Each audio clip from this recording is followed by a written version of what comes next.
When buying land, how do I find my property borders? And the answer is a boundary survey. A modern survey is a representation of all property boundaries using GPS instruments, so it's very accurate. It'll have measurements from point to point, and often it will declare what exactly is the boundary marker.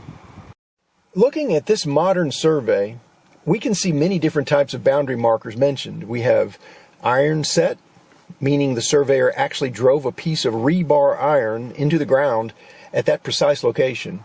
We also have iron found, meaning the surveyor located rebar already in place.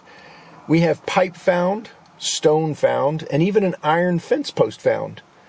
But the all-time winner for the longest description of a boundary marker has to be iron set in hole for iron fence post corner. This post location verified and undisputed by Mr. Robert J. Kendrick Sr. as having been set by Mr. James Jimmy Tyler, the owner prior to the Figgins, who claimed it was at the original corner.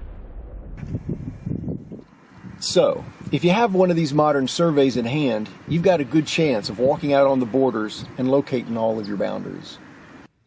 The irons you're looking for are driven into the ground, and it's quite possible they're covered with leaves or debris or even slightly underground, so sometimes you have to hunt a bit or even dig around somewhat to find them. Now, it's possible that all that's available is an older hand-drawn survey. Here's a representation of one. You can see this old plat of survey of 176 acres is difficult to read and impossible for a non-surveyor to use efficiently. It's pretty much worthless for a normal person like you or me to use to locate borders. The other issue with the older hand-drawn surveys is that they were done prior to usage of GPS, and so the acreage accuracy is just not ideal.